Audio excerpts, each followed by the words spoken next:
नमो भगवते वासुदेवाय।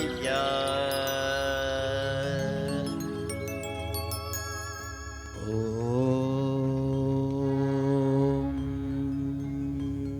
नमो भगवते वासुदेवाय।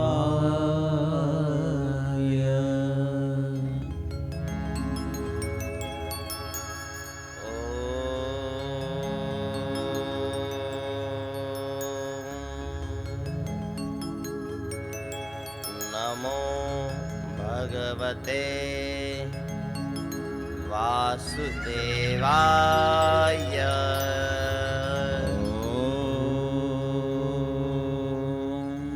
नमो भगवते वासुदेवाय।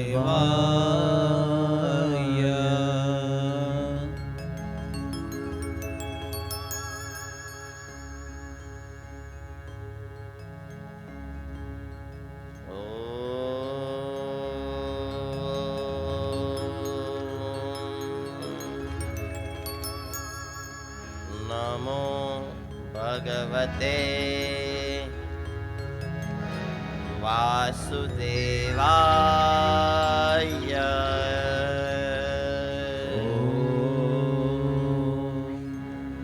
नमो भगवते वासुदेवाय।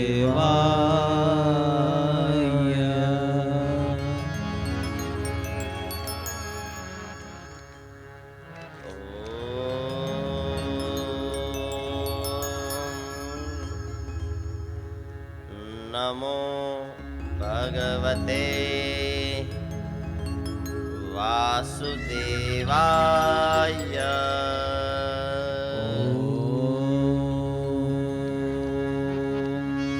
नमो भगवते वासुदेवाय।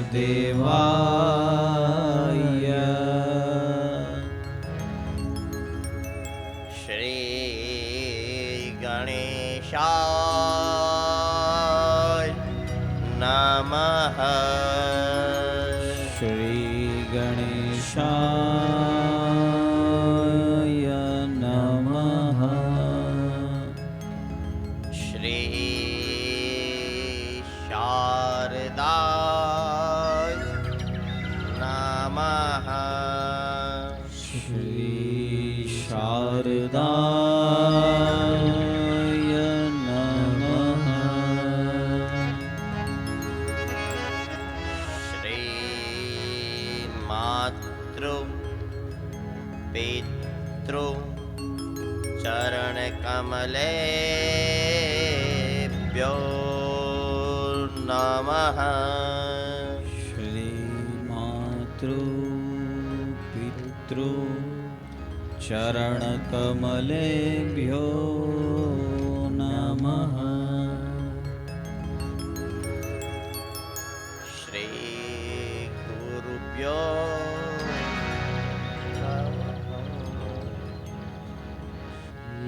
गुरुभ्यो नमः।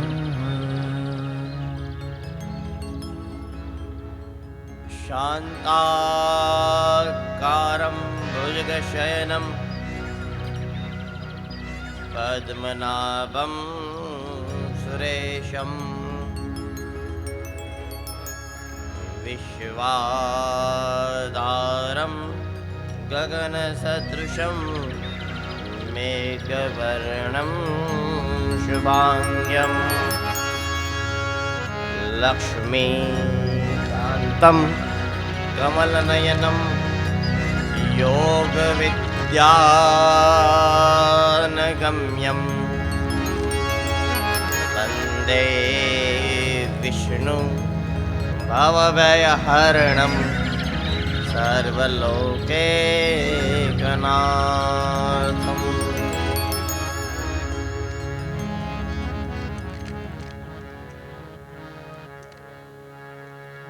वक्रतुंड महाकाय सूर्यकोटि समप्रभ निर्विघ्नं कुरु मे देव सर्वकार्येषु सर्वदा।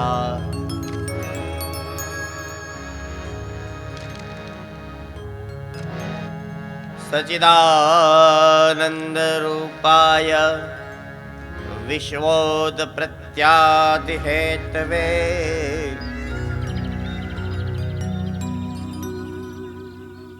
त्रापत्रतय विनाशाय श्रीकृष्णाय वयं नमः।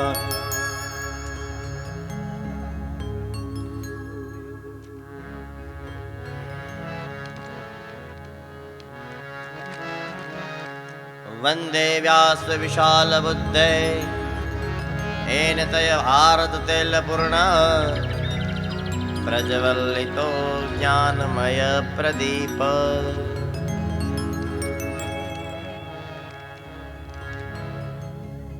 वक्रतुण्डमहाकाय सूर्यकोटिसमप्रभ निर्विघ्नं कुरु मे देव सर्वकार्येषु सर्वदा।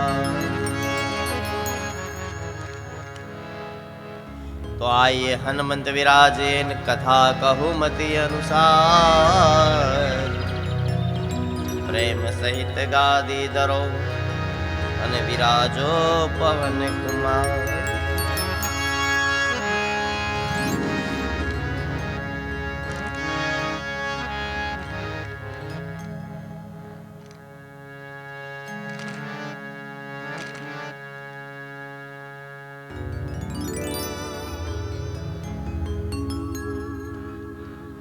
गोविंद बोलो हरि गोपाल बोलो। गोविंद बोलो हरि गोपाल बोलो।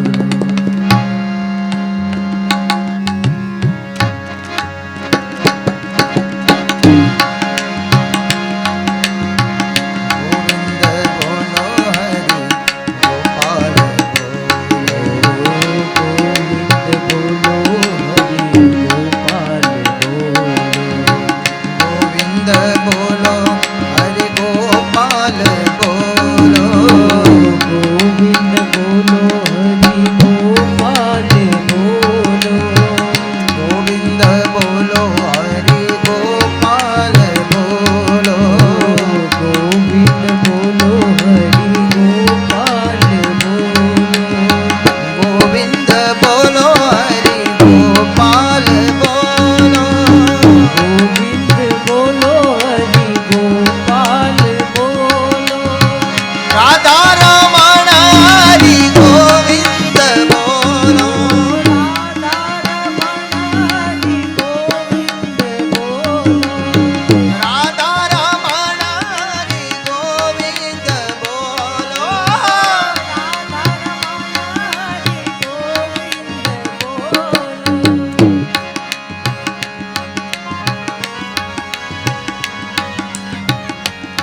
ગોપાલ બોલો.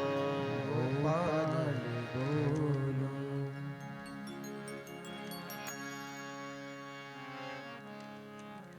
આવો.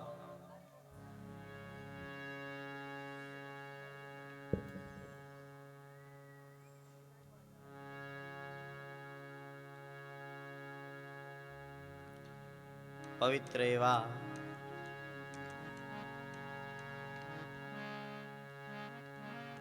શ્રી કરોડિયા ગામના આંગણે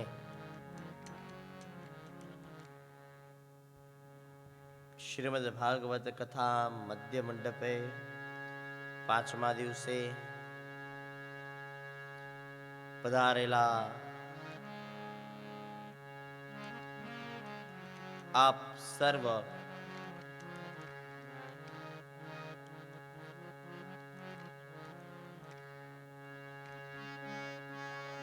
જીવાત્મા આત્મા તથા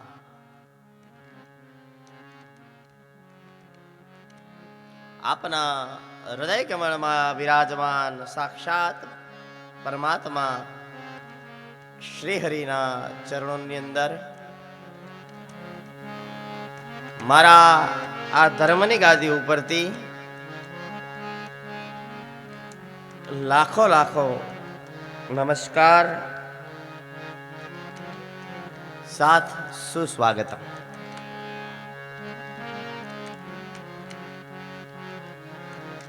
પવિત્ર એવો ગંગાનો કિનારો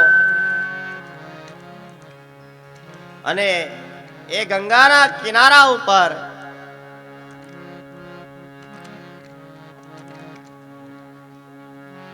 સુખદેવજી મહારાજ રાજા પરીક્ષિતને શ્રીમદ ભાગવત કથાનું રસપાન કરાવે છે.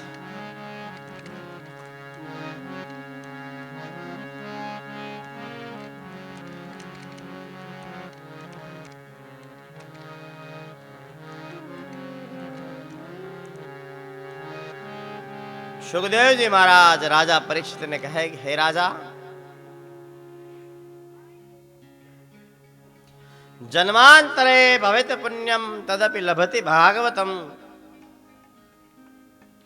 રાજા, એક જન્મ નહીં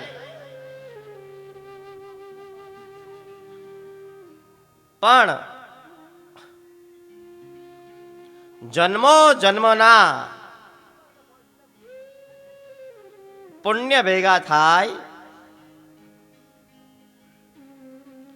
ત્યારે આ ભાગવત કથા શ્રવણ કરવા મળે છે.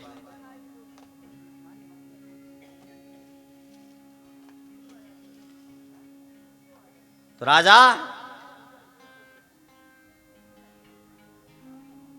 તારા પિતૃની તારા ઉપર કૃપા છે. પિતૃની કૃપા હોય ને તો ભાગવત મળે, નહીંતર ભાગવત ના મળે.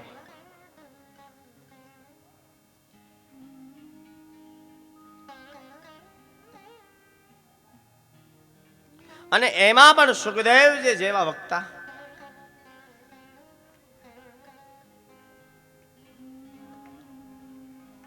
આપણે સમયનો અભાવ હતો કાલે એટલે થોડી કથા રહી ગઈ હતી.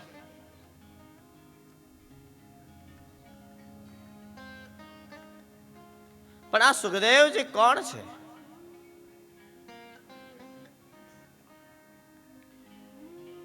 શુક એટલે પોપટ.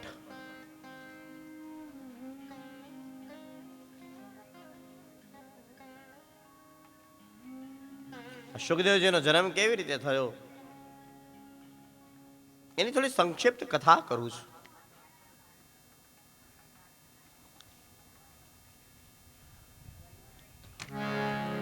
એક દિવસ એવું બન્યું,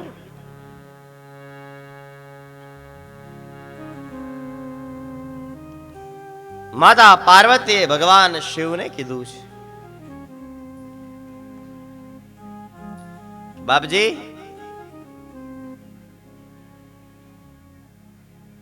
મારે સત્યની કથા સાંભળવી છે.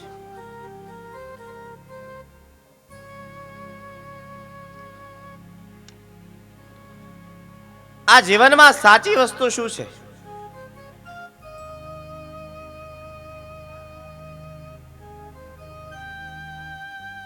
उमा कहूँ मैं अनुभव अपना, उमा कहूँ मैं अनुभव अपना, सत्य हरि बाकी जग सब सपना.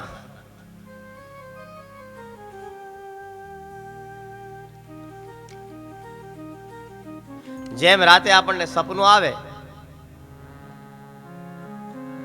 અને સપનામાં આપણે અલગ જ દુનિયામાં હોઈએ અને સવારમાં આંખ ખુલે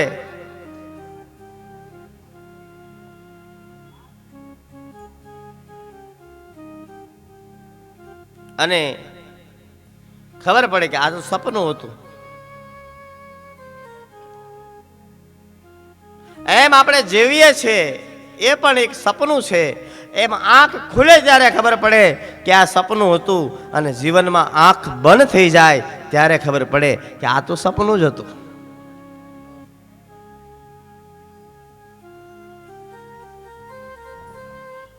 પુનરપી જન્મમ પુનરપી મૃત્યુમ, ફરીથી જન્મ થાય, ફરીથી મરી જઈએ, મોટા થઈએ, છોકરા થાય, વૃદ્ધ થઈએ અને મરી જઈએ. આ જીવનનું ચક્ર છે.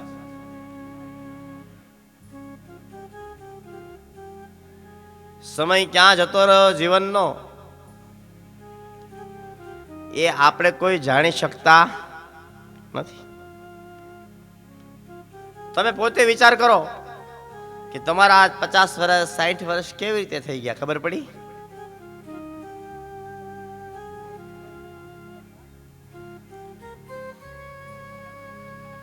સમય ક્યાં જાય છે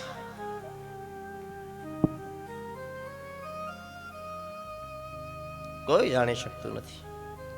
એટલે ભગવાન શિવ કહે કે ઉમા કહું મેં અનુભવ અપના, સત્ય હરિ બાકી જગ સબ સપના. આ જીવનમાં જો સાચા હોય તો માત્ર ભગવાન છે. એટલે ઉમા કહેવા લાગ્યા કે મહારાજ મારે સત્યની કથા સાંભળવી છે.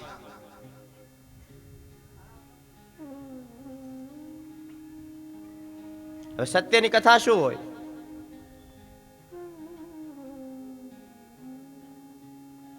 સત્ય શું છે?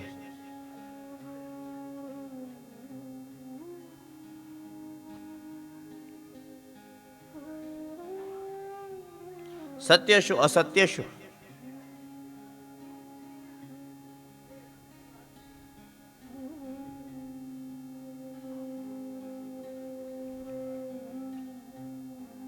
બોલે સત્યની કેવી કથા કે જે કથા સાંભળ્યા પછી માણસ અજર અમર થઈ જાય. બોલે જેને મોતની બીક ન રહે, પુણ્ય અને પાપની બીક ન રહે.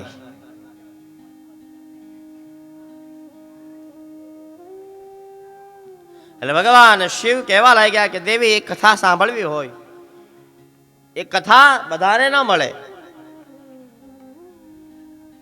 એ કથા માત્ર અધિકારી જીવને જ મળે છે. બોલે બાપજી મારે સાંભળવી છે. ઉમાએ જીદ પકડી એટલે મહાદેવજી પોતાના 400 યોજન સુધી જેટલા પણ જીવ છે બધા જ જીવને પોતાની શિવા શક્તિ દ્વારા નાશ કરી દીધા છે, મારી નાખ્યા છે.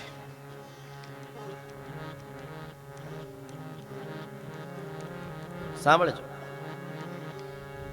બધા જીવ મરી ગયા, પણ બાજુમાં પોપટના બચ્ચાનું ઈંડું, પોપટનું ઈંડું હતું. હવે ઈંડાને સજીવ પણ ન કહેવાય અને નિર્જીવ પણ ન કહેવાય.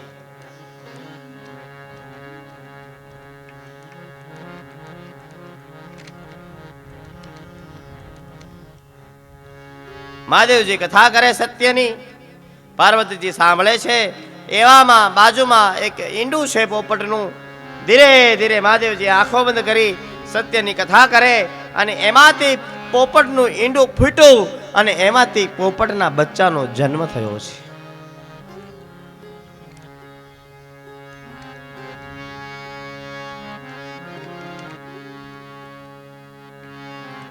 એ પોપટનું બચ્ચું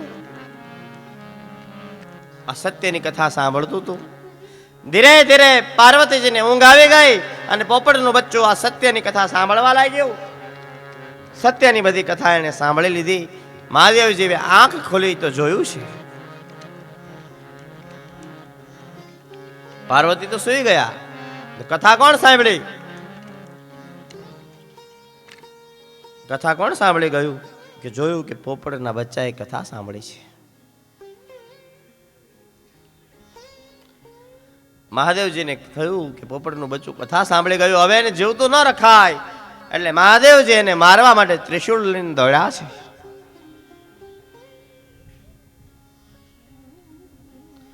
પણ એને મોતની બીક જતી રહી છે.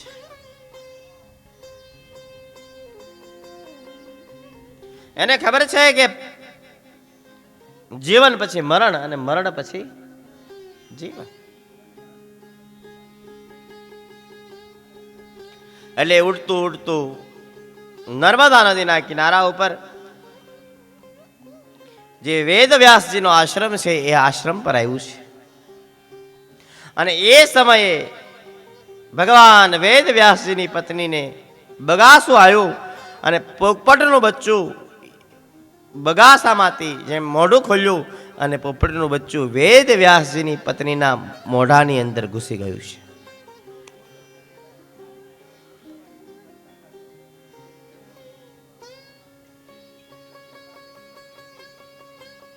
શુદ્ધ પુરાણી કહે કે હે રાજન,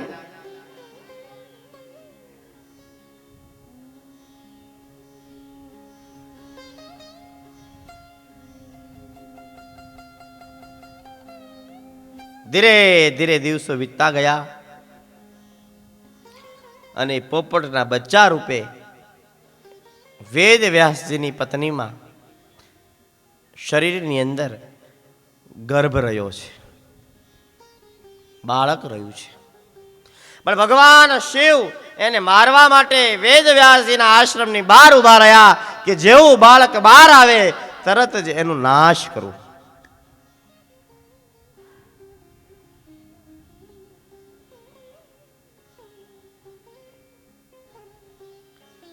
પણ આ પોપટના બચ્ચાને ખબર પડી ગઈ માયા શું છે, દુઃખ શું છે. જે જગ્યાએ મોહ લાગે, જે જગ્યાએ માયા લાગે ત્યાં દુઃખ લાગે. જેમ કે આ મારું ઘર છે, આ મારી ગાડી છે, આ મારી માં છે, આ મારો દીકરો છે, એ બધી માયા છે. અને સંસારનો નિયમ છે કે તમે જેને જેટલો વધારે પ્રેમ કરો ને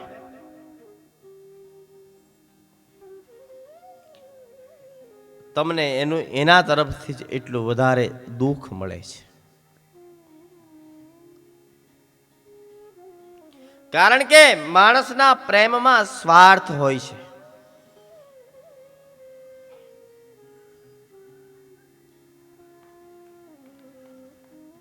શુદ્ધ પુરાણી કહે કે હે રાજન,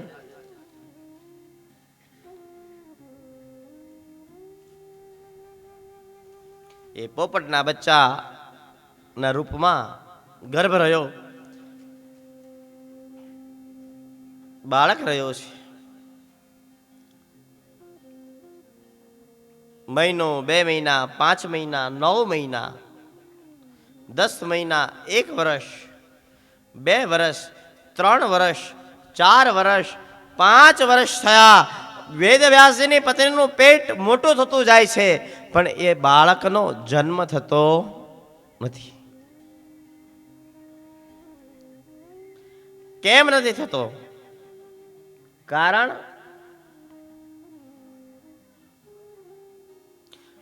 એને ખબર છે, જેવો જન્મ થશે ને એવી માયા લાગશે. પહેલી માયા કોની લાગે?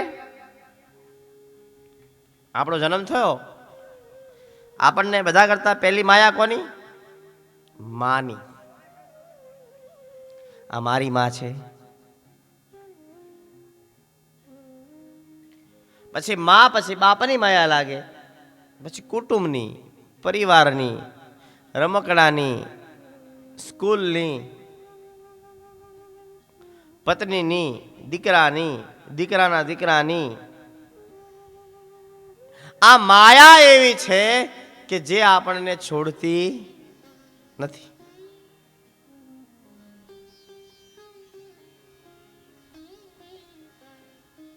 એટલે વેદ વ્યાસજીના પત્નીને 5 વર્ષ વયા ગયા, પણ દીકરાનો જન્મ ન થયો. 6, 7, 8, 10, 12 અને 16 વર્ષ વીતી ગયા.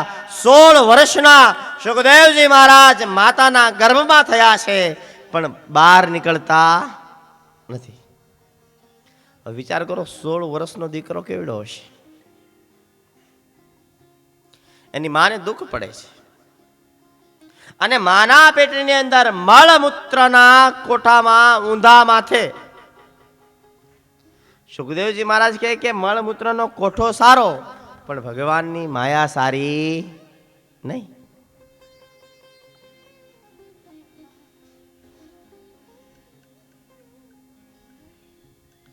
વેદ વ્યાસજીની પત્નીને ખૂબ દુઃખ થાય છે, પીડા થાય. એટલે બ્રહ્મા, વિષ્ણુ અને મહેશ સુખદેવજી મહારાજને કહેવા માટે ગયા છે. વેદ વ્યાસજીના પત્નીના ગર્ભમાં ગયા અને કીધું કે બાપજી, હવે તમે બહાર નીકળો, તમારી માને પીડા થાય છે. એટલે સુખદેવજી મહારાજ બોલ્યા છે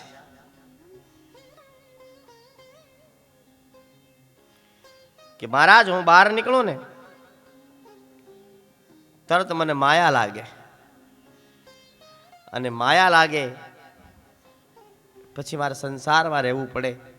અને મને સત્ય ખબર પડી ગઈ છે. સત્ય શું છે? તો મારે આ માયામાં બહાર આવવું નથી.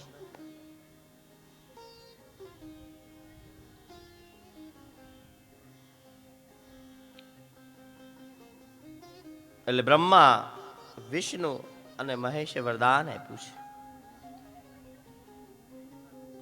કે બાબાજી, તમે બહાર નીકળો, તમને આ સંસારની માયા નહીં લાગે.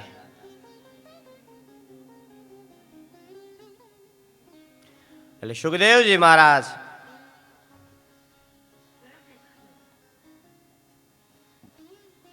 જન્મ લીધો છે, અને જન્મતા વહેતા જ પોતાની ઓર પોતાના ખંભે નાખી અને ચાલતા થયા છે.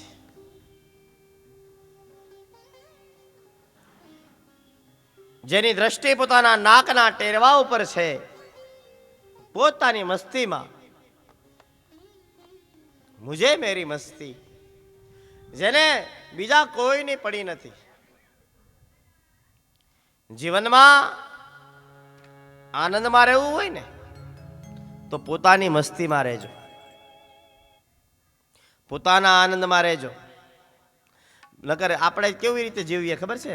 ઘરના ખુશ થાય, હું કંઈક કરું તો બહારના ખુશ થાય, ઘરવાળો ખુશ થાય, પત્ની ખુશ થાય. લોકોની ખુશી જોવામાં આપણી ખુશીનો ત્યાગ કરીએ છીએ. કીધું છે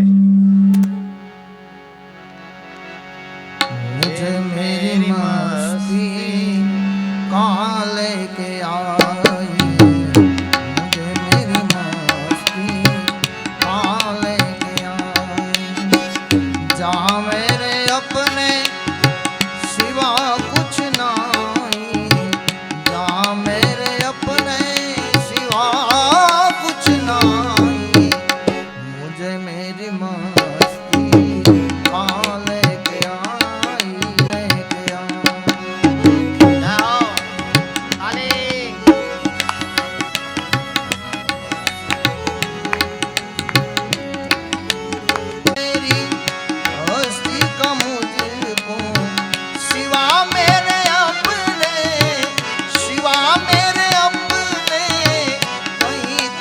नाई मुझे मेरी मस्ती कहाँ लेके आई मुझे मेरी मस्ती कहाँ लेके आई ओ कहाँ लेके आई कहाँ लेके आई कहाँ लेके आई कहाँ लेके आई मुझे मेरी मस्ती कहाँ लेके आई मुझे मेरी मस्ती कहाँ लेके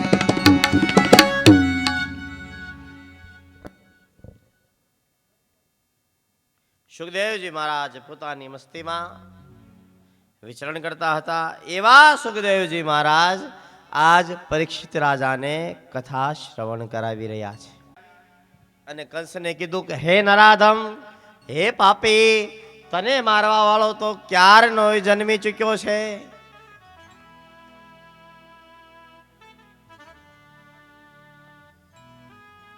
અને આપણે કાલે ઉત્સવ ઉજવ્યો.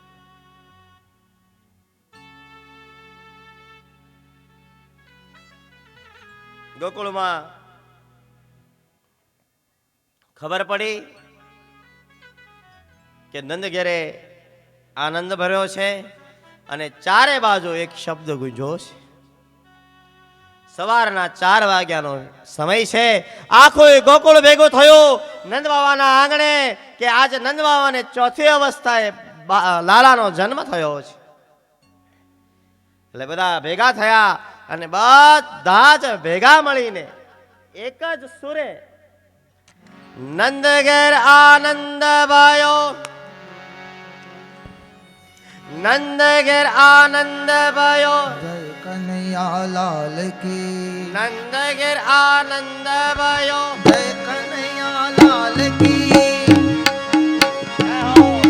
નંદ ઘેરે આનંદ ભયો જય કનૈયા લાલ કી નંદ ઘેરે આનંદ ભયો જય કનૈયા લાલ કી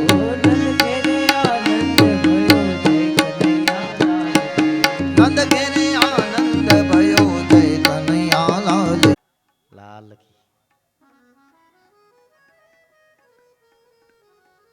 ચારે બાજુ શબ્દને ગુંજવા લાગ્યો છે.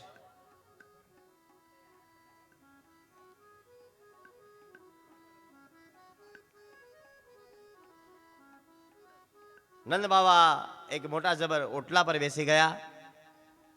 ઓટલા પર ચડીને જોવા લાગ્યા કોણ કોણ આવ્યું છે. ભગવાનના ઉત્સવમાં બધા જ આવે છે.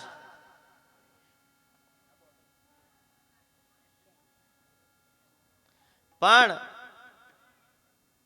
3 જણા નહોતા આવ્યા. કોણ કોણ નહોતું આવ્યું? એક તો જે સૈનિકો હતા, જે દેશની રક્ષા કરતા હતા, એવા સૈનિકો ન આવ્યા.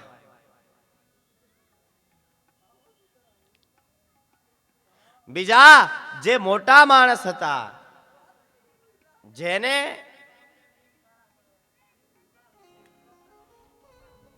પોતાનો અહંકાર હતો કે અમે કંઈક છીએ, એ લોકો ન આવ્યા. ત્રીજા જે લોકો પાંગળા હતા, ચાલી ન શકે એવા હતા, એવા લોકો ન આવ્યા. એટલે નંદ બાબાએ કીધું છે કે જે સૈનિકો છે એની માટે ઘોડા મોકલો, જેને માન જોઈએ છે એની માટે હાથી મોકલો, અને જે પાંગળા જે છે એની માટે પાલકીઓ મોકલો. પણ ભગવાનના ઉત્સવમાં કોઈ ન આવે એવું બની ન શકે.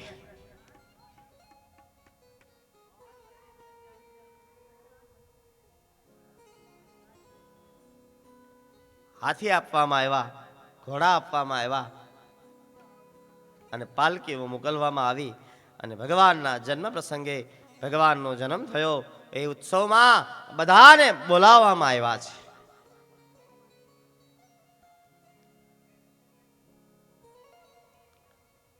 શુદ્ધ પુરાણી કહે કે હે રાજન, ખૂબ આનંદમાં છે બધા. આખા ગોકુળને શણગારવામાં આવ્યું, રંગોળી પૂરવામાં આવી અને જેમ દિવાળી હોય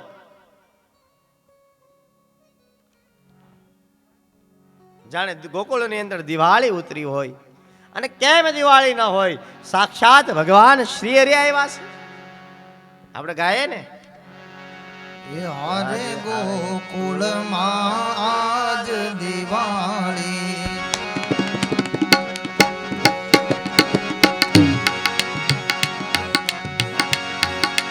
આજ દિવાળી, હરે ગોકુળમાં આજ દિવાળી, પ્રગટ થયા વનમાળી રે, પ્રગટ થયા વનમાળી ગોકુળમાં.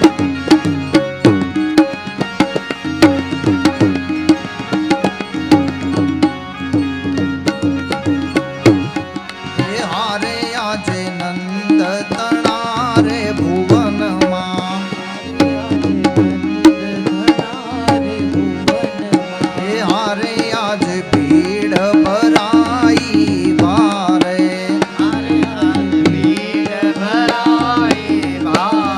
આનંદ રસ રે લાવે રે, આનંદ રસ રે લાવે ગોકુળમાં. હારે ગોકુળમાં જ દિવાળી, હારે ગોકુળમાં યાદ હરે ઘર ઘરથી ગોપીઓ આવે, હારે ઘર ઘરથી ગોપીઓ આવે, હરે ઘેર ઘેરથી ગોપીઓ આવે. હારે ઘર ઘરથી ગોપીઓ આવે. ઓલી રાધા બહુ રૂપાળી, હારે પેલી રાધા બહુ છે રૂપાળી, અરે એમાં રાધા બહુ રૂપાળી. હારે પેલી રાધા બહુ છે રૂપાળી, વાલાજીની ઘરવાળી રે, વાલાજીની ઘરવાળી ગોકુળમાં. સુખદેવજી મહારાજ કહે કે હે રાજન,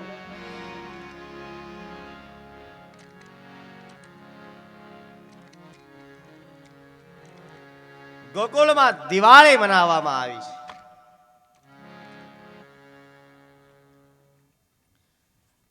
બધા આનંદમાં, બધા ઉત્સવમાં.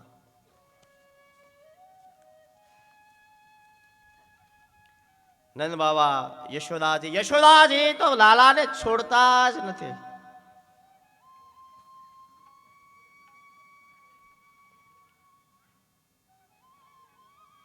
જે આવે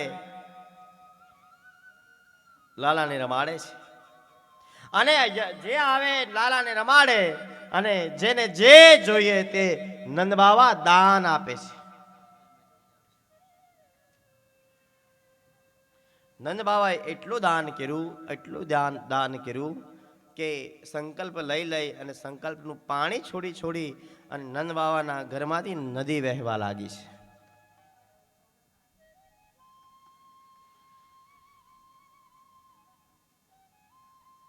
પછી સુંદર એવું પારણિયું બાંધવામાં આવ્યું અને એ પારણિયામાં ભગવાનને સોરાવવામાં આવ્યા. ઉપર કાળા કલરની કામળી ઓઢાડવામાં આવી.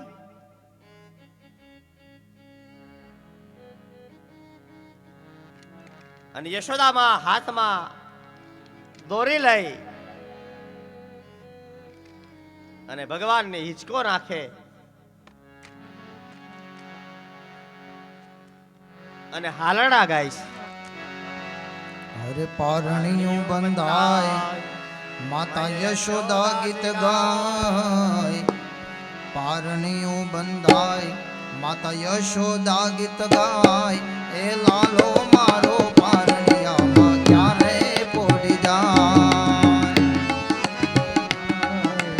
યશોદા ગીત ગાય, પારણિયું બંધાય, યશોદા ગીત ગાય. એ લાલો મારો પારણિયામાં ક્યારે પોડી જાય. લાલો મારો પારણિયામાં ક્યારે પોડી જાય.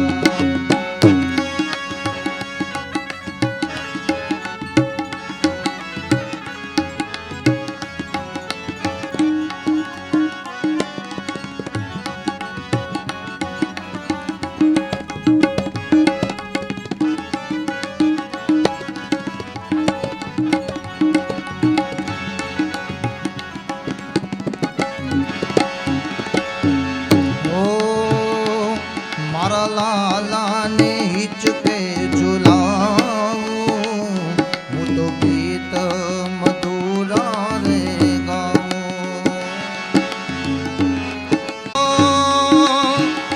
એનું મુખડું લાલમ લાલ, એના ગુલાબી છે ગાલ. એનું મુખડું લાલમ લાલ, એના ગુલાબી છે ગાલ. કેવું સુંદર પારણિયું બંધાય માતા યશોદા ગીત ગાય. એ લાલો મારો પારણિયામાં ક્યારે પોડી જાય. લાલો મારો પારણિયામાં ક્યારે પોડી.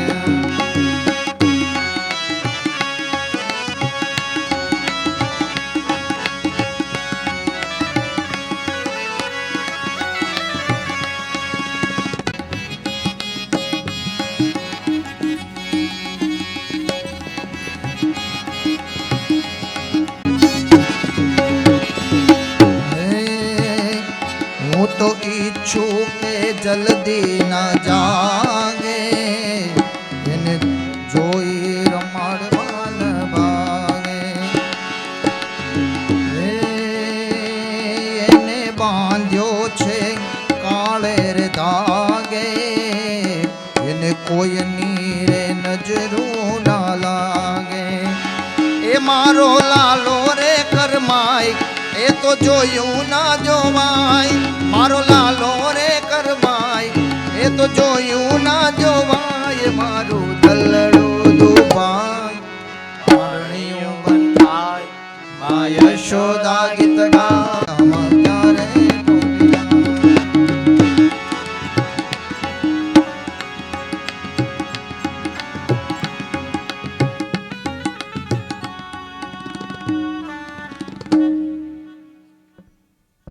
ભગવાન પારણીએ પોઢ્યા છે. લાલો તો પારણે પોઢે રે કાળી કાળી કામળે ઓઢે. ભગવાન કાળી કામળે ઓઢી અને પારણે સુધા છે. જે પણ આવે ભગવાનને ઝુલાવે અને જે વસ્તુ માગે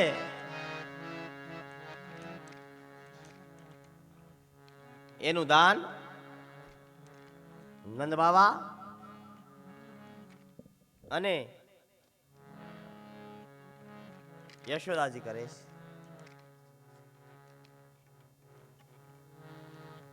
પણ હેરાજન ભગવાનની મૂર્ત એવી છે, ભગવાનની સુરત એવી છે. વિચાર કરો ભગવાન કેટલા સુંદર હશે.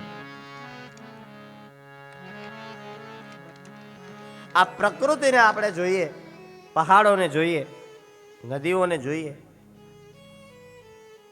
કુદરતી વાતાવરણને જોઈએ તો આપણને એમ થાય કે કેટલું સુંદર વાતાવરણ છે. તો એ કુદરતી જે વાતાવરણ છે એ ભગવાનની પ્રતિમા છે, રચના છે ભગવાનની. આપણે કહીએ ને कि जिसकी रचना उतनी सुंदर वो कितना सुंदर होगा. તમે વિચાર કરો કે ભગવાને આ સુંદર એવો સંસાર બનાવ્યો છે તો ભગવાન કેવો સુંદર હશે.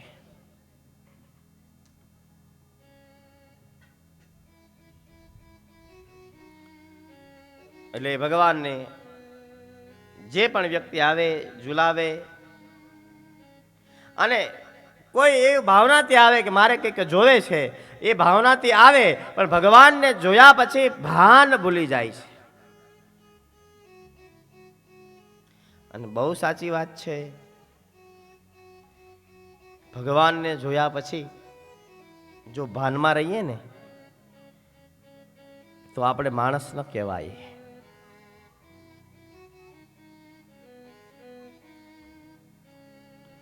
સુત પુરાણી કહે કે હે રાજન, ગોકુળની બધી ગોપીઓ આવે, ભગવાનને રમાડે છે, પણ કોઈ કઈ વસ્તુ માગતી નથી.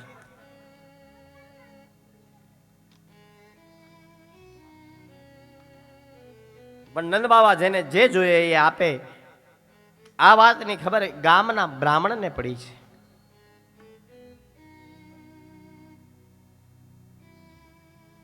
ગામના બ્રાહ્મણ છે, વેદવાન છે, પણ તકલીફ છે એક. બોલે શું? કે 36 વર્ષ થઈ ગયા છે, લગ્ન નથી થયા. મંગળ હોય ને 36 વર્ષ સુધી ન થવા દે.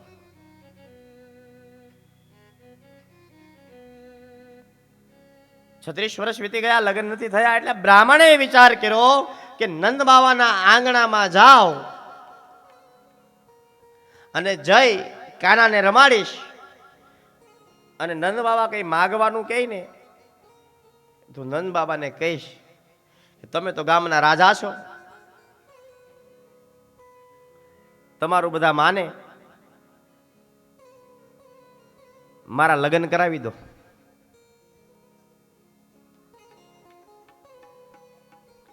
એટલે બ્રાહ્મણ આવ્યા દોડતા દોડતા, અને ભગવાન તો પારણે ઝૂલે છે, પણ ભગવાને લીલા કરી, ભગવાને જે કાળી કામળી હતી એ પોતાના મોઢા પર ઓઢી લીધી છે. સાંભળજો, કેમ ઓઢી? કારણ કે ભગવાનની મૂર્ત એવી છે, ભગવાનની સુરત એવી છે કે જો બ્રાહ્મણ જોઈ લે તો બ્રાહ્મણ પરણે નહીં, ગયા મોહ માયામાં પડે જ નહીં. એક પત્નીએ એને ઘરવાળાને પૂછ્યું, હેમલભાઈ, એક બેને એના ઘરવાળાને પૂછ્યું કે હું મરી જાઉં પછી તમે શું કરો? સાંભળજો, તમે ઘેર જઈને પૂછજો.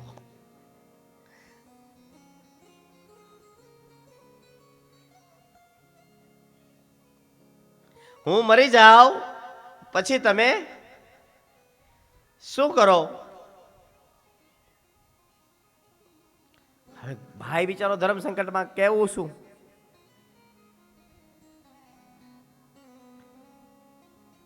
એટલે ભાઈ કીધું કે તું જતી રહી તો પછી તમારો જીવન આખું ખલાસ થઈ જાય, હું વેરાન થઈ જાય જીવન, હું ગાંડો થઈ જાઉં.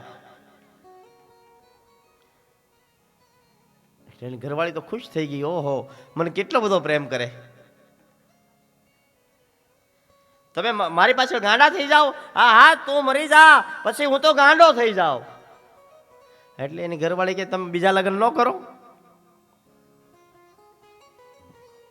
એટલે ભાઈ કે પછી હું તો ગાંડો કહેવાઉં ને, ગાંડો માણા ગમે એ કરે, એનો ક્યાં કઈ ભરોસો હોય? ગાંડાના થોડા ભરોસા હોય?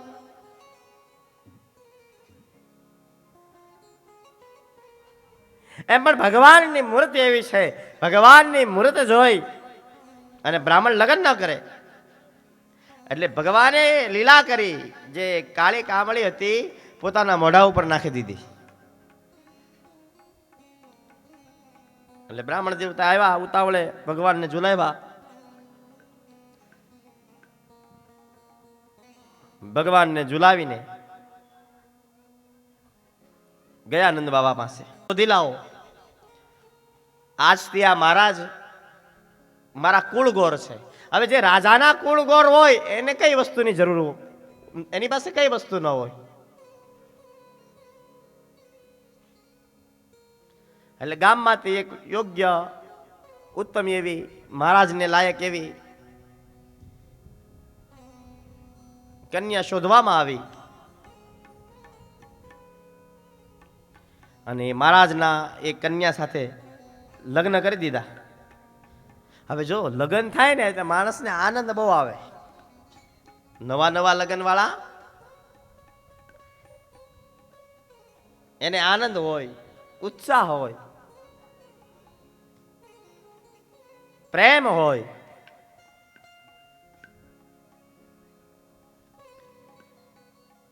એટલે એ મહારાજ તો આનંદમાં બેઠા હતા કે હાજ 36 વર્ષે માંડ મેળ પડ્યો. કેટલા વર્ષ સુધી કુંવારો હતો. એટલે લગ્ન થઈ ગયા અને યશોદાજી લાલાને લાવી અને પછી લાલાને લઈ અને મહારાજના ખોળામાં આપ્યું અને કીધું કે મહારાજ અમે તમારા લગ્ન કરાવ્યા, હવે મારા લાલાને તમે આશીર્વાદ આપો. સાંભળજો,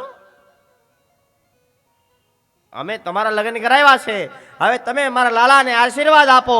એટલે મહારાજે ભગવાનને ખોળામાં લીધા. આનંદનો કોઈ પાર ન રહ્યો. નવા નવા લગ્ન ચાતા. એટલે મહારાજ બોલ્યા કે માં, તે મારા એક લગ્ન કરાવ્યા, મારા આશીર્વાદ છે કે તારા લાલાના 1000 લગ્ન થાય. ભગવાન ખોળામાં બેઠા બેઠા બોલ્યા તથાસ્તુ.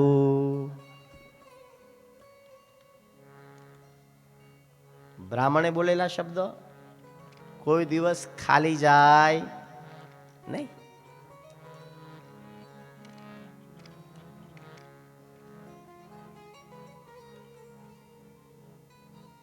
અને જે જેવું પાત્ર હોય એને એ પાત્ર મળી રહે છે.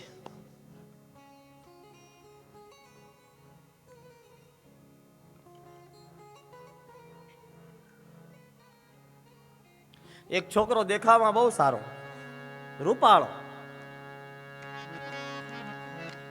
બધી રીતે પરફેક્ટ, આમ જોવો તો લાગે કે આમ રાજકુમાર ઉભો છે એવો. બધી જગ્યાએ છોકરી જોવા જાય પણ ક્યાંય મેળ ન પડે. કારણ કે બોલતી વખતે ભાઈ થોડીક જીભ જલાય, તોતડો, થોડોક તોતડો.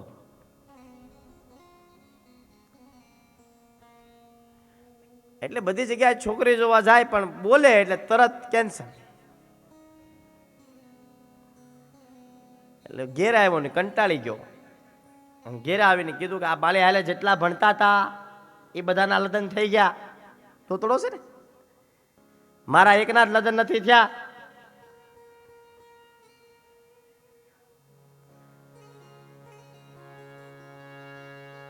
હવે શું કરવું? એટલે એના કાકાએ કીધું કે ભાઈ બધાના લગ્ન થઈ ગયા, વાત સાચી છે, તારા નથી થયા કારણ કે તું તોતડો છો. હવે જેવું ઓલાને કીધું કે તું તોતડો છો એટલે તરત એનો ગુસ્સો આવ્યો. જે માણસ જેવો હોય ને એને એવું ન કહેવાય, અને એવું તમે કહો તો સામેવાળાને ગુસ્સો આવે. તોતડાને તોતડો ન કહેવાય, ગાંડાને ગાંડું ન કહેવાય, આંધળાને આંધળું ન કહેવાય, લંગડાને લંગડું ન કહેવાય.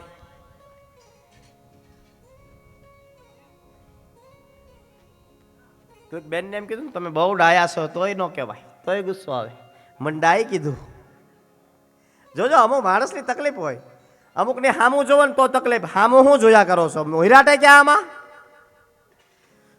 ન જોવો તોય તકલીફ. બહુ અભિમાની થઈ ગયા, હામું નથી જોતા.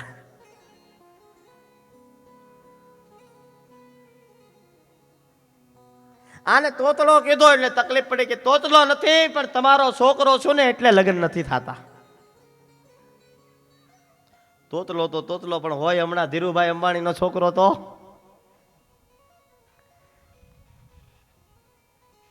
લગ્ન જ ન થાય. પછી એક જગ્યાએ છોકરી જોવા જવાનું થયું. એટલે એને કાકાએ એને પહેલાં કીધું કે જો સાંભળ છોકરી જોવા જઈએ છે, આપણે છોકરી જોઈ લઈએ, જ્યાં સુધી હા ન પાડે, ચા ન પીવાઈ જાય ત્યાં સુધી મોઢામાંથી શબ્દ કાઢતો નહીં. લગ્ન કરવા જ ને? બોલે હા. તો મોઢામાંથી કાંઈ બોલતો નહીં. આ કે જો લગ્ન થતું હોય તો આખી જિંદગી કાંઈ બોલવું નથી. અને ગયા છોકરી જોવા માટે. છોકરો રૂપાળો, ઘર સારું,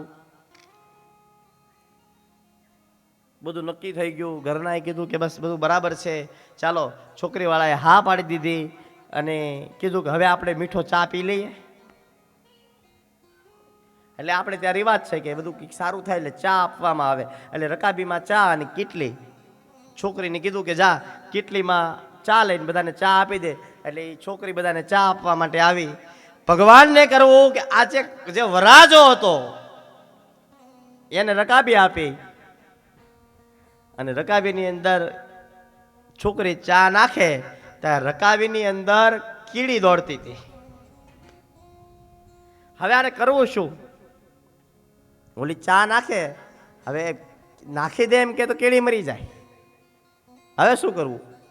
એટલે આનાથી રહેવાનું નહીં. અને આ બોલી ગયો, ઊભી લે, આમાં તીલી છે, તીલી, આમાં તીલી છે. અને જેવું બોલ્યો કે આમાં તીલી છે, ઊભી લે, એટલે બધાને ખબર પડી ગઈ કે આ તો ભૂરો તો તોતડો છે.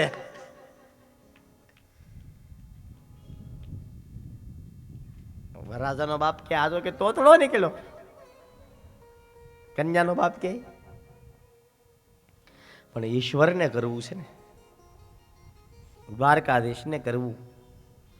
એમ કે તીલી છે એટલે છોકરી સામેથી બોલી, ચિંતા તલોમાં તીલી નથી, ભૂતી તે ભૂતી.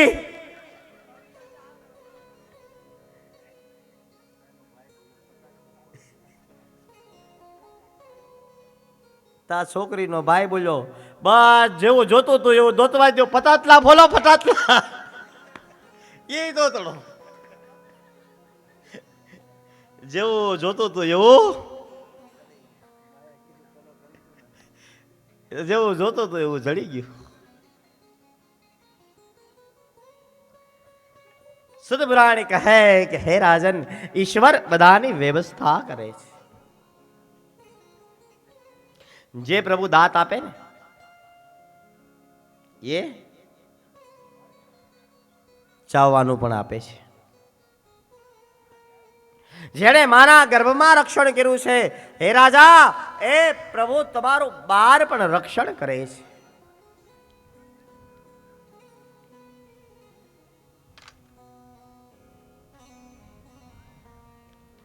આવી રીતે ગોકુળમાં ઉત્સવ ઉજવાય. 1 દિવસ, 2 દિવસ, 5 દિવસ વીતી ગયા છે. 6ઠ્ઠો દિવસ આવ્યો છે, 6ઠ્ઠીનો દિવસ. પણ આ બાજુ કંસને ઊંઘ નથી આવતી.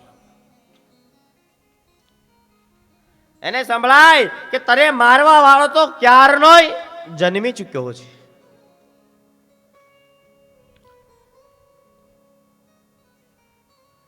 એટલે કંસે પૂતનાને બોલાવી છે અને પૂતનાને કીધું કે જાઓ, આજુબાજુના ગામની અંદર જેટલા પણ તાજા જન્મેલા બાળક છે એ બધા જ બાળકોને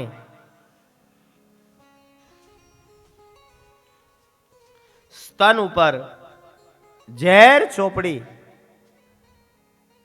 અને દૂધ પીવડાવી અને મારી નાખો.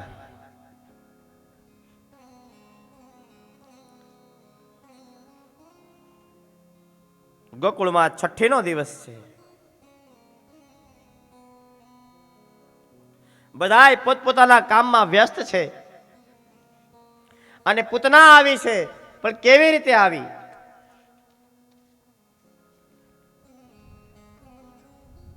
યશોદાની બેન બનીને આવી છે. સુંદર એવી ગોપીનું રૂપ ધારણ કર્યું. જાણે કોઈ સ્વર્ગની અપ્સરા હોય એવું રૂપ છે.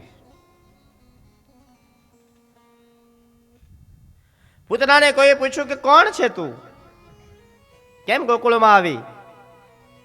એટલે પૂતના બોલી છે, હું યશોદાની બેન છું, આ કાનાની માસી છું. આપણે ત્યાં કહેવત છે ને કે મરજો માં અને જીવજો માસી.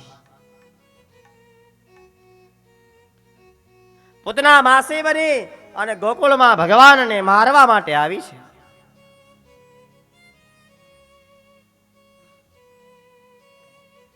એટલે પૂતનાને જોઈ અને ભગવાને પોતાની આંખો બંધ કરી છે.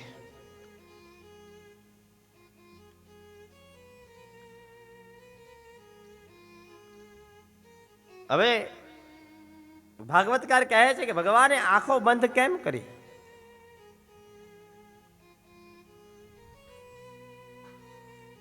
એનું કારણ છે, હે રાજન, ભગવાનની આંખો પ્રેમાળ છે, દયાળુ છે.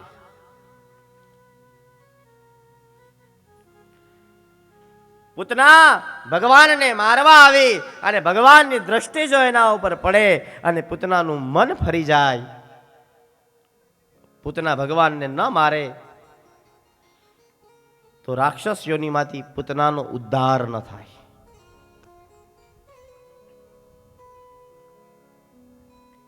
એટલે ભગવાને આંખો બંધ કરી.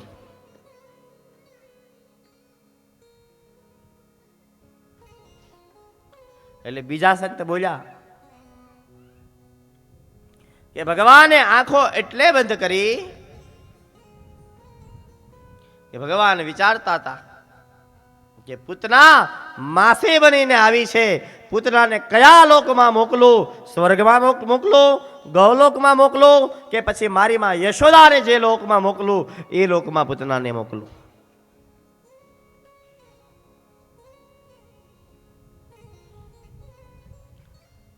ત્રીજા સંત બોલ્યા, ભગવાને કંઈક યાદ કરવા માટે આંખો બંધ કરી કે પૂતનાને ક્યાંક જોયેલી છે. ક્યાં જોઈ છે? બોલે ભગવાન વામનના જન્મ પ્રસંગે, વામન અવતારની અંદર ભગવાન વામનને જોઈ અને બલિરાજાની દીકરી, નામ એનું વૃષાવલી, જેને રત્નામાલાના નામથી ઓળખવામાં આવતી, એ રત્નામાલા ભગવાનને જોઈ અને બોલી છે, કેટલો સુંદર દીકરો છે. જો આવો દીકરો હોય ને તો હું એને દૂધ પીવરાવું. પણ જ્યારે ભગવાન વામન માટે વિરાટ થયા ત્યારે એ રત્નમાલા બોલી કે આવો દીકરો હોય ને તો એને ઝેર પીવરાવી અને મારી નાખું.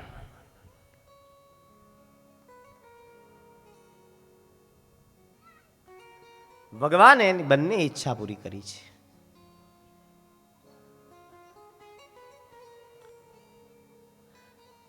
ચોથા સંત બોલ્યા કે ભગવાને એટલે આંખો બંધ કરી કારણ કે ભગવાને ભોળાનાથને યાદ કર્યા છે, ભગવાન શિવને યાદ કર્યા છે.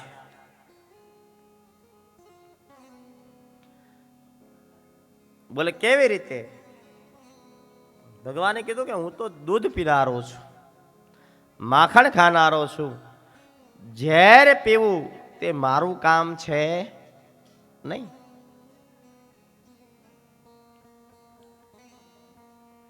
ઝેર કોણ પીવે? કે ભગવાન મહાદેવ.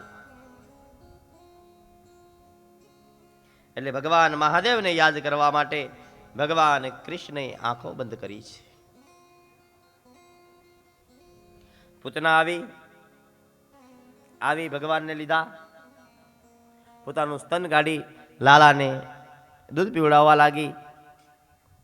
ભગવાન પહેલા દૂધ પી ગયા, પછી ધીરે ધીરે ભગવાન પૂતનાનું લોહી પીવા લાગ્યા. પૂતનાને બળતરા થવા લાગી, લાલા છોડ, કાના છોડ. એટલે ભગવાન કહેવા લાગ્યા કે મને પકડતા આવડે છે, પછી છોડતા આવડતું નથી. ભગવાન એકવાર પકડી લઈને પછી કોઈ દિવસ છોડતો નથી. પૂતનાને બળતરા થાય છે. પૂતના કહેવા લાગી, લાલા છોડ, કાના છોડ. ભગવાન છોડતા નથી. પૂતનાને બળતરા થવા લાગી. પૂતનાનું શરીર બળવા લાગ્યું. પોતાના અસલી રૂપમાં આવી ગઈ. પૂતના આકાશમાં ઉડવા લાગી. મોટી જબર ભયંકર રાક્ષસણી આકાશમાં ઉડે છે. ભગવાન ધીરે ધીરે ધીરે ધીરે પૂતનાનું પ્રાણ પી ગયા છે. જેમ આકાશમાંથી પથ્થર પડે અને જમીન પર જોરથી અવાજ આવે, એમ જોરથી અવાજ સાથે પૂતના પૃથ્વી પર પડી છે.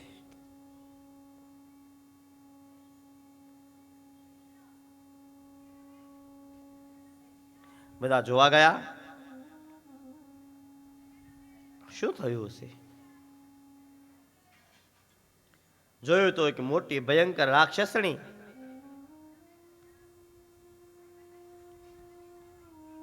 ગામના પાદરમાં આવીને પડી છે.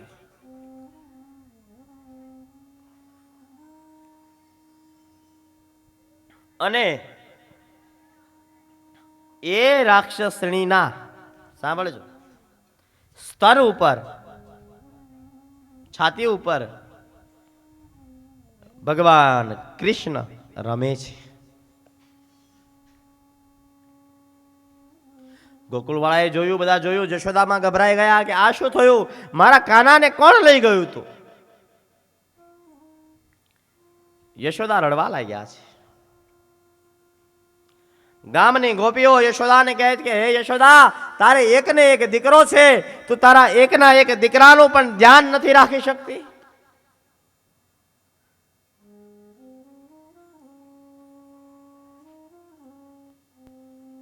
તારે દીકરા નહોતો તો માનતાઓ અમે કરતા હતા. તારા દીકરાનું ધ્યાન નથી રખાતું. યશોદા રડવા લાગ્યા. ભગવાનના આખું શરીર ધૂળવાળું થયું છે. એટલે યશોદાએ કીધું કે કામ કરો, આપણે ભગવાનને સ્નાન કરાવીએ. બધા ભેગા મળી અને ભગવાનને સ્નાન કરાવવા માટે યમુનાનું જળ લાવવામાં આવ્યું. અને યમુનાના જળની અંદર કેસર નાખવામાં આવ્યું. યમુનાના જળની અંદર કેસરને ઘૂંટ્યું છે અને પછી ભગવાનને સ્નાન કરાવે છે. વૈષ્ણવો સરસ ગાય છે, આપણે પણ ગાવાનું છે. યમુના જળમાં કેસર ગોળી, સ્નાન કરાવું શામળા.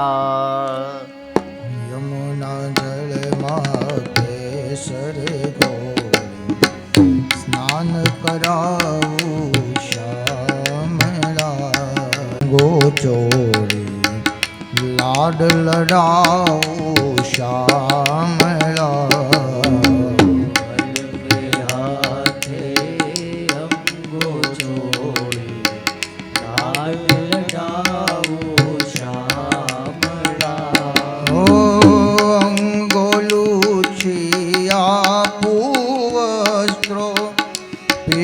પિતાંબર વાલમાં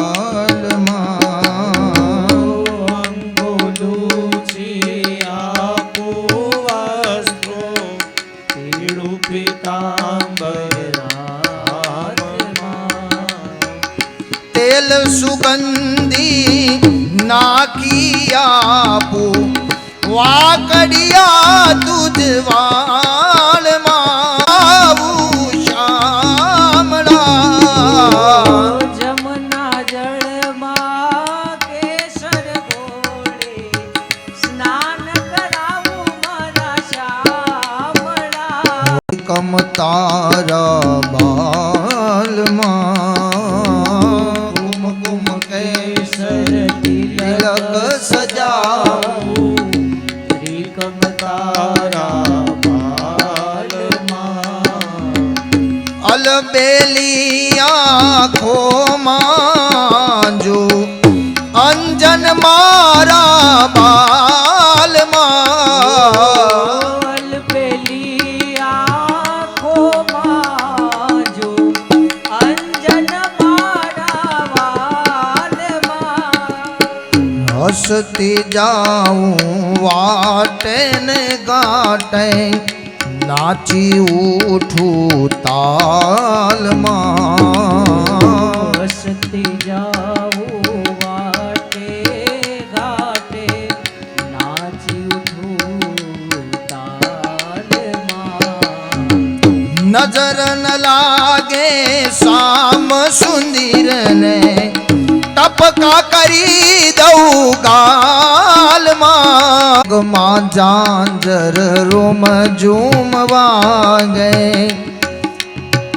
કરમાં કંકણ બાલમાં પગમાં ઝાંઝર રૂમ ઝૂમ વાગે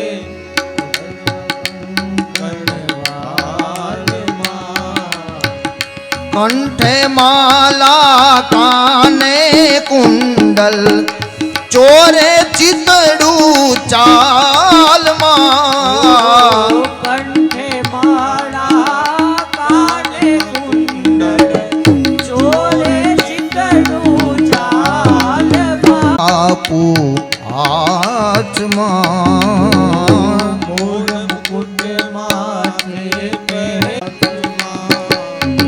કૃષ્ણ કૃપાલુ નિરખી શોભા એ વારી જાવું વાલમાં કૃષ્ણ કૃપાળુ નિરખી શોભા વારી જાવું તારા વાલમાં યમુના જળમાં કેસર બોળી સ્નાન કરાવું શ્યામળા યમુના જળમાં કેસર ઘોળી સ્નાન કરાવું મારા શામળા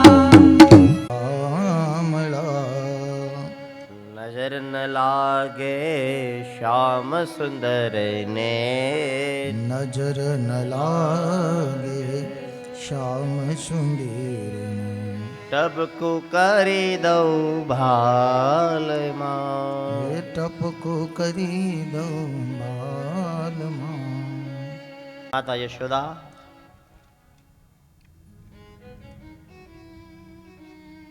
કાનાને સુંદર એવી રીતે સ્નાન કરાવ્યું છે.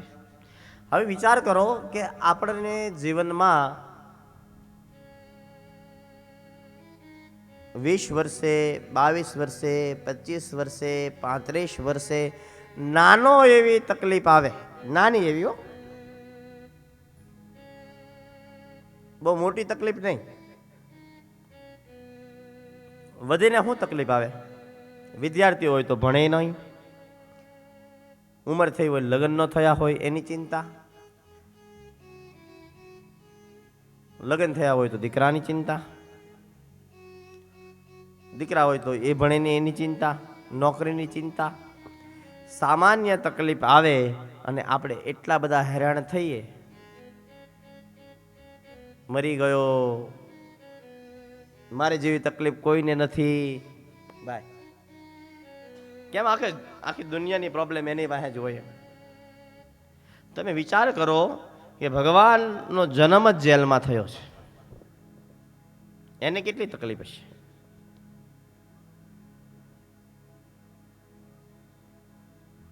તમારે કોઈનો જન્મ થયો જેલમાં? જેનો જેલમાં જન્મ થયો હોય હાથ ઊંચો કરો તો.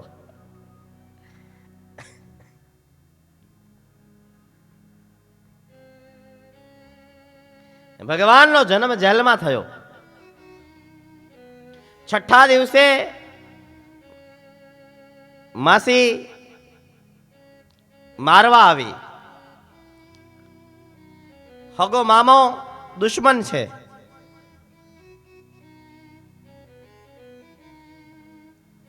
તો પણ ભગવાન કોઈ દિવસ રડ્યા નથી.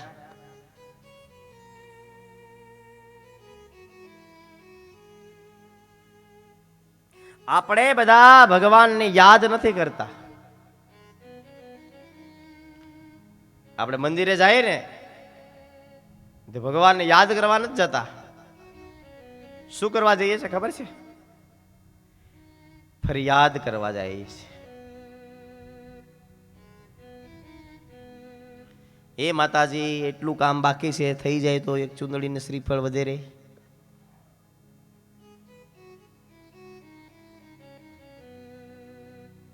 એ માં આટલું કરી જો તો આટલું થાય. માનતાઓ લેવા જઈએ છે. કાલે કીધું ને, આપણે કાલે કીધું હું કાંઈ ગાંડો નથી રે, હું કાંઈ ઘેલો નથી રે, કોઈનો છેતરાયો એવો સસ્તો નથી રે.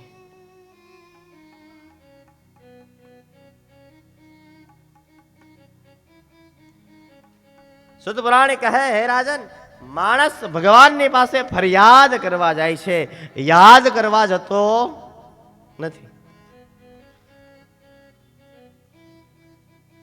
તમે એકવાર દિલ ઉપર હાથ મૂકીને કહો કે ક્યારે ભગવાન પાસે એવું કહેવા ગયા કે ભગવાન થેન્ક યુ, તે મને માણસ બનાવ્યો? કોઈ કહેવા ગયા, હે ભગવાન, દીકરાની ઘરે કાંઈ નથી, કાંઈક થઈ જાય તો હું તને માખણ જવારી, દીકરીનું ગોઠવાતું નથી, છોકરો પાસ થતો નથી, શરીર સારું રહેતું નથી,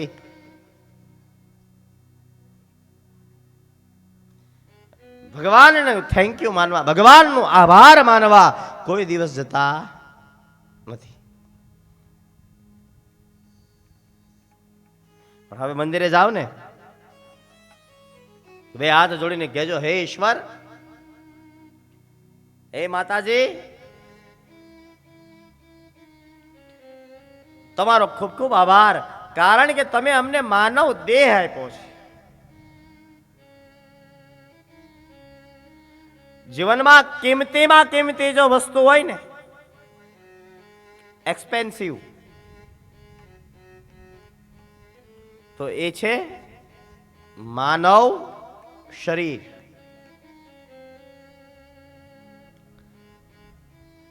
અત્યારે કિંમત ન થાય, એની કિંમત ક્યારે થાય કે જ્યારે એ વસ્તુ ન હોય. આંખ વહી જાય તો આંખની કિંમત થાય, હાથ જાય તો હાથની કિંમત થાય. ભગવાનને થેન્ક યુ કહેજો, ભગવાનનો આભાર માનજો, હે પ્રભુ, તે અમને કિંમતી માનવ દેહ આપ્યો છે.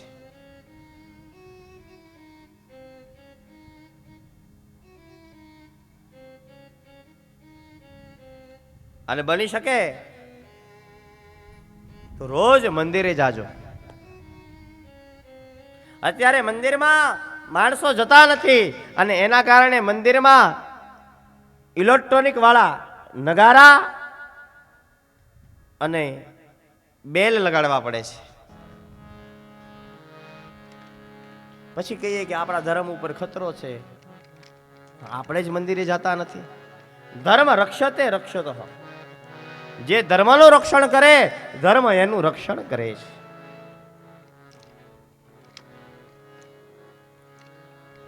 તમે આપણા કોઈ પણ ભગવાનને લઈ લો, આપણા કોઈ પણ ભગવાનનું ચિત્ર જો હનુમાનજી, જો હનુમાનજી કેવા દેખાય, હનુમાનજી કેવા દેખાય? શક્તિશાળી. બીજી વસ્તુ, હનુમાનજીના હાથમાં શું છે? શું છે કહો તો? ગદા છે. તમે માતાજીના મંદિરે જાઓ તો માતાજીના હાથમાં શું છે? ત્રિશૂળ છે, તલવાર છે. તમે ભગવાન દ્વારકાધીશના મંદિરે જાઓ તો ભગવાનના હાથમાં સુદર્શન ચક્ર છે. તમે ભગવાન રામના મંદિરમાં જાઓ તો ભગવાન રામના હાથની અંદર ધનુષ બાણ છે. તમે ભગવાન શિવના મંદિરમાં જાઓ તો ભગવાન શિવના હાથની અંદર ત્રિશૂલ છે.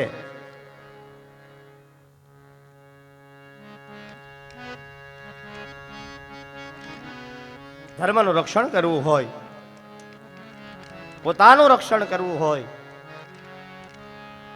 તમે જે ધર્મમાં હો, માનતા હો, એ ધર્મનું પ્રતીક. માતાજીને માનતા હો તો ઘરની અંદર તલવાર રાખવી, ભગવાન શિવને માનતા હો તો ઘરની અંદર ત્રિશૂળ રાખવું, શસ્ત્ર રાખવું, અને એ શસ્ત્રની પૂજા દર દશેરાના દિવસે ઘરમાં કરવી.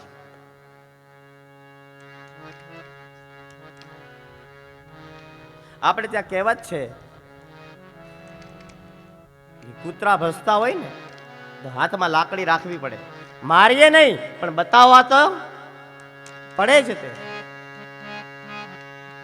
જ્યારે સમય આવશે ને ત્યારે તમારો 50,000 નો લાખ રૂપિયાનો મોબાઈલ કામ નહીં લાગે. 10 રૂપિયાની લાકડી હશે ને, કૂતરા ભોગતા હોય તો ખોટો ન પડાય, એને લાકડી મરાય.